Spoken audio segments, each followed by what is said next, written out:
stifling your speech. It's still the same old boys on top.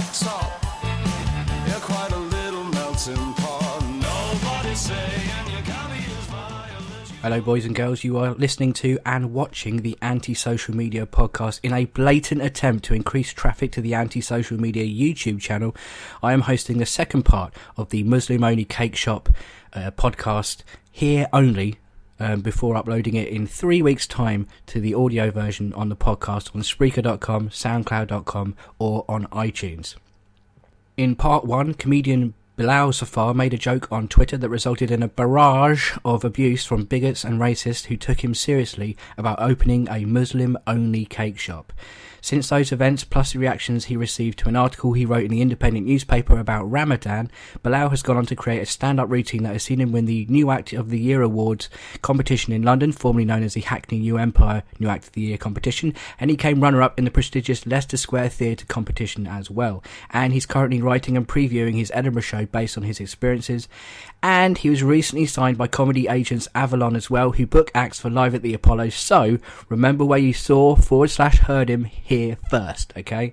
If that's not enough, guys, he's also opening for Dave Gorman very soon. I am trying to hide my jealousy as I speak. Part one of the podcast and all other episodes of the Anti-Social Media Podcast can be found on Spreaker.com, SoundCloud or on iTunes. All the links can be found below this video in the information section. Please download the episode if you haven't heard it already, and if you have heard it already and have enjoyed it, to say thank you, you could download it anyway. You can immediately delete it if you want to, because all that matters are those download numbers to propel the podcast up the iTunes chart and make it more popular. If you're feeling kind, you can also subscribe to the podcast, and you could subscribe to this YouTube channel as well, as I should be regularly uploading videos, several a month in fact, and laughing at people being dicks on the internet, which is non-stop, so there's always material, guys. You don't have to have listened to, you don't need to have listened to part one of the podcast before watching this video. You can use it as a taster, and then go and listen to podcast number one if you want. Anyway, that's enough babbling from me, Ben Morgan. Now it's over to a slightly less babbly Ben Morgan as he interviews Bilal Zafar in part two of Muslim Only Cake Shop. Take it away, Benny.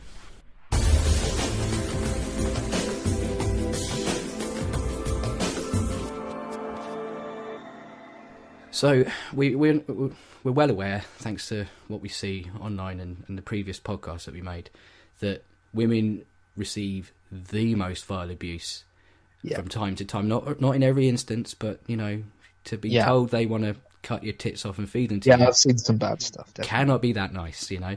And you can go beyond that and say, people say, "Oh, just block them or turn off your computer," which isn't even easy. Isn't very easy if your whole life is online, which is the case for pretty much everybody. Did you receive anything horrendous? A lot of like intimidating type stuff, like yes.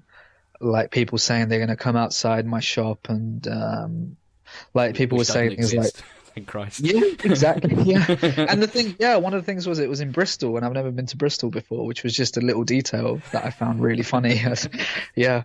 I mean, there was a couple of people like sort of death threat type stuff. Was it the kind of thing? Sorry to interrupt, but was it the kind of thing that was not enough of a death threat for it to be a police matter, but enough to shit you up, basically? I mean, I wasn't really scared by it at all, but it was. It's still pretty nasty. It was. So I think when a photo of me was shared, someone said something like his looks would be improved, something like with a bullet, or so, you know, something like that. Basically, if he was dead, something. I can't remember the wording, but it was basically that. So I mean, is that a death? You would technically be whiter when all the blood drains from your face. Maybe that's what they're after. Who knows? Yeah, I mean, that was probably the nastiest one. I think there was a couple more similar.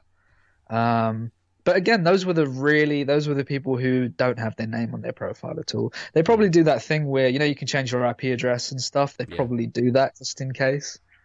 So they can. I mean, the thing is that person may have said much worse things to other people. I might have got off lightly. Well, let's put it this way: if you were wearing a veil, I imagine it would be a billion times worse what they were saying to you. You know? Yeah, I'm sure. Yeah, that's just a guess, but who knows? It's probably right. Let's face it. Well, yeah, I mean, from people I've seen and stuff, friends I have, yeah, it seems very common. It's just kind of something you have to put up with, I guess. Just as an aside, do you ever experience any sort of this type of activity, racism and stuff like that, in everyday life, or is it just confined mainly now to the internet? Used to happen. Well, my area, so I'm in East London, is where I grew up. It's kind of like a council estate, and it used to be kind of rough. So there were things said to us and things before. A lot of those people have moved out now or gone to prison or whatever. And it's kind of nice people living here now. So I've not had anything in a long time, actually. I had something shouted out at me a couple of years ago when I was at uni from a car. I did. I mean, see, the thing. It's very brave of them to do it from a car, isn't it? Exactly. Drove off very fast.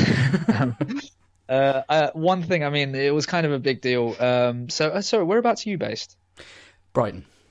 Oh, okay, right, Brighton. Okay, I thought you were in London. So there's my local mosque, which isn't. Yeah, it's not too far from me. So I used to go there, like as a child, like these after school classes where I'd see all of these friends there and stuff. Now I think it was like a week after 9/11, the mosque was burnt down, and it's a bit of a dodgy area as well. That happened. So I was about 8 years old, and you can't get away from that. You can't. Was anyone in it at the time? No. It was done. So I think it was going to be Eid the next morning. So it was kind of done on purpose. So it's like Christmas, like Eid, basically. Right. Okay. So I think it was that the next morning, and this was done like in the middle of the night, I think. It was a while ago. So that was pretty horrible. That was like the first. That's when you kind of realized how bad things are. So that was kind of a big deal for me. So I think that's why doing stand up about it is. I guess it's quite easy for me because it's just things that are very familiar to you and are a big part of your life. It's just a lot easier to talk about. Absolutely, yeah.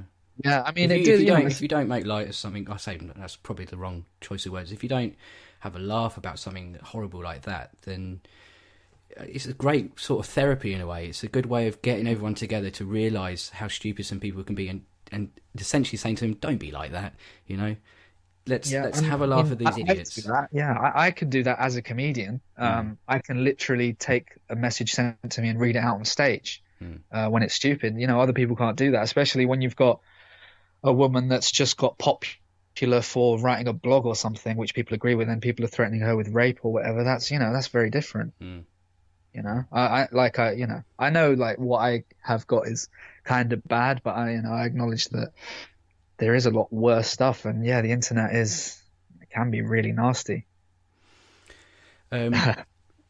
We're not going to end on that. That's very downbeat. But what have you got any gags that you're working on at the moment that you're happy to share with us? Or no. Well, the thing is, I don't really have gags. That's the problem. I kind of do long stories. Something that I was on the BBC Asian network yesterday.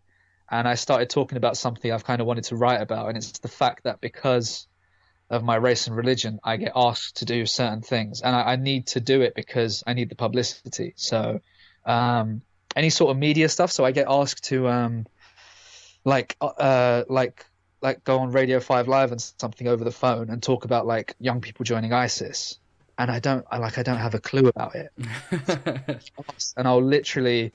They'll say, are they phoning you up and going, "Excuse me, I realise that you're brown. Do you have any opinions on ISIS?" It's like, I mean, I think, I guess isn't that the most racist thing in itself? Well, I guess they look for prominent people that that can represent that will know about it, and I just say, they say, are you happy to talk about that? And I'm like, yeah. And are you going to make stuff up like all of your mates have run off to Syria or whatever? I wouldn't do that because I'd be investigated probably. I mean, if I haven't really thought that through, have I? Never mind. What I usually do is, so I'll get usually it's like a message on Twitter or something or an email, and then I say, yeah, sure, I'll be on the radio, and then I'll quickly read a Guardian article and a Daily Mail article, get both sides, balance, and then check what people are saying on Twitter, and then I'll kind of say that basically. Basically, most people you hear are probably blagging it like that because they all need publicity. I mean, that's something I'd like to maybe talk about because it's quite interesting. Yeah. Yeah, it's not really a joke, but yeah, I don't really. I'm not That's fine. jokes. That's Right. Well, on that point, I think we're gonna have to wrap up. But before we go, is there anything you want to plug?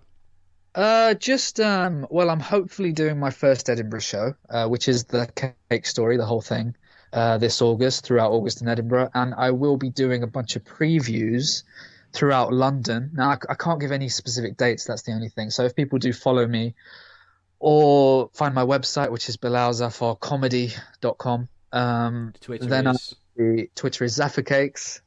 Which I'll be talking, yeah, I'll be talking about those dates mainly in London. I mean, I could come to like Brighton but you know, I'm going to keep it quite easy. Yeah, and it's a good show. It's very funny. Like a lot of previews are, you know, not developed enough to be great, if you know what I mean. But because this happened a while ago, I've got quite a lot of material, so I'd say it's worth coming to.